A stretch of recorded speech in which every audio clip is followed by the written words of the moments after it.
Didier Austin, supporter de Liverpool, bonjour.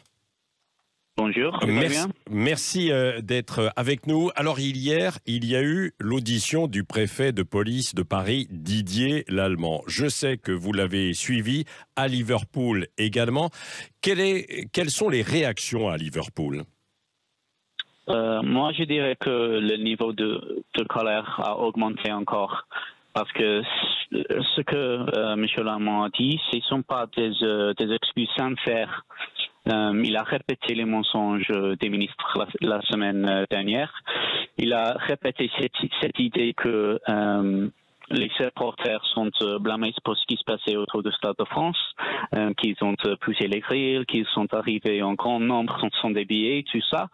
Donc c'est une autre personne, un autre type d'autorité française qui a menti. Pourquoi menti ? Parce qui a apporté. Oui. Pourquoi menti ?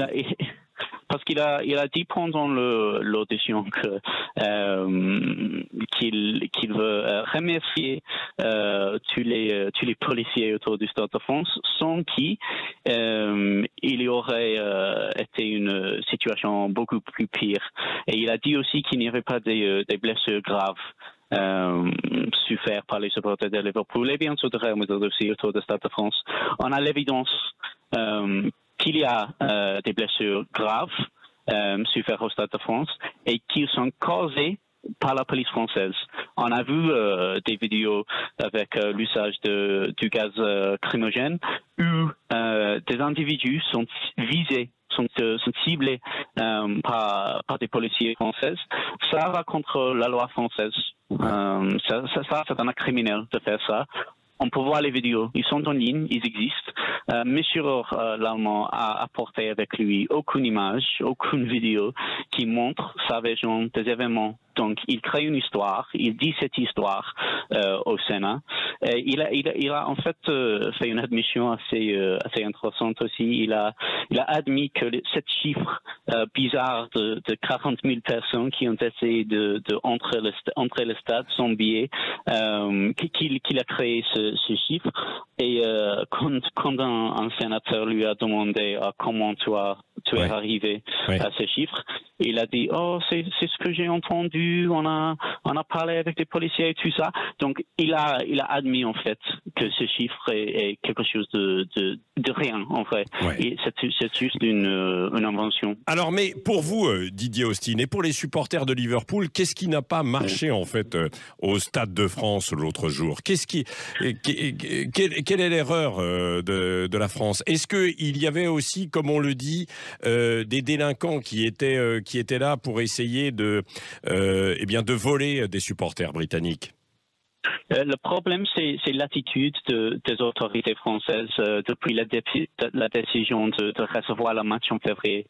Donc, les autorités ont évidemment décidé que un groupe de supporters anglais sont des hooligans.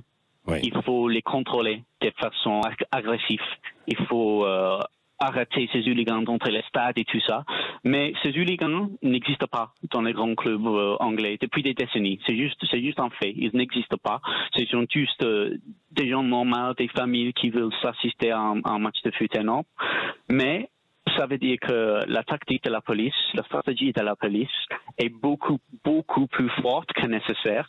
Quand ces hooligans ne sont pas arrivés au stade, quand cette violence n'est pas arrivée au stade, il n'y avait pas de changement de stratégie ou de tactique. Ils ont continué d'essayer de contrôler ces gens comme des animaux. Même quand c'était évident que ce sont des femmes enceintes, ce sont des hommes âgés, ce sont des enfants.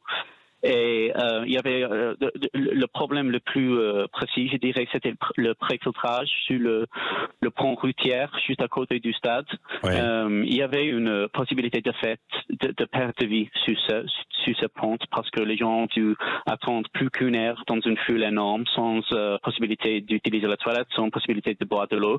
Donc c'était évident qu'il y avait un très grand danger. Ils ont arrêté de faire le préfiltrage à cause de ça. Et ça veut dire qu'après, beaucoup des adultes locaux ont pu entrer au dehors du stade et ils ont fermé les grilles, ils ont fermé les portes. Ça veut dire que les foules sont devenues beaucoup plus dangereuses, beaucoup plus grandes et tout ça. Donc la gestion de ce préfiltrage à amener des gens dans ces foules dangereuses et à créer tous les problèmes qui s'est passé après. Ouais. Des supporters britanniques disent qu'ils ont été attaqués ou pas attaqués aussi?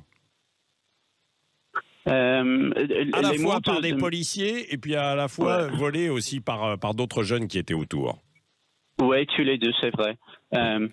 Il y avait des actes criminels, comme on a discuté, faits par la police française. Mais après, moi, j'ai des amis qui ont été volés, des amis qui ont été poignardés par des adultes locaux. Ça veut dire que quand il avait besoin d'une protection de la police après le match, il n'y avait rien. Ils ont disparu. Ils ont lésé les supporters de Liverpool, mais aussi de Real Madrid aussi. Il faut se souvenir du fait qu'ils ont souffert de problèmes aussi, sans aucune protection. Et ça veut dire qu'il y avait trop de vols. Pas assez de sécurité. Pas assez de sécurité. Daniel Austin, il y a la possibilité pour les supporters à Liverpool de remplir un formulaire et de le renvoyer au procureur de la République de Bobigny en France. Est-ce que beaucoup de supporters le font ou pas? Ils le font, oui, mais la plupart des plaintes concernent le comportement de la police. Michel Allemand hier a dit qu'il faut utiliser ces formules pour trouver des gens qui ont vendu les forgeries et tout ça. Il a répété ces mensonges. Mais ce que les supporters utilisent la formule pour faire, c'est de faire plainte contre la police française, contre ce qu'ils ont fait. Et il faut que ça soit écouté. Parce que si ces formules sont utilisées juste pour essayer de blâmer juste les adultes locaux ou juste peut-être un homme qui a vendu une dizaine de faux billets, quelque chose comme ça, c'est pas utile du tout. Il faut que les autorités françaises considèrent les propres échecs évidents pendant ce chaos. Oui.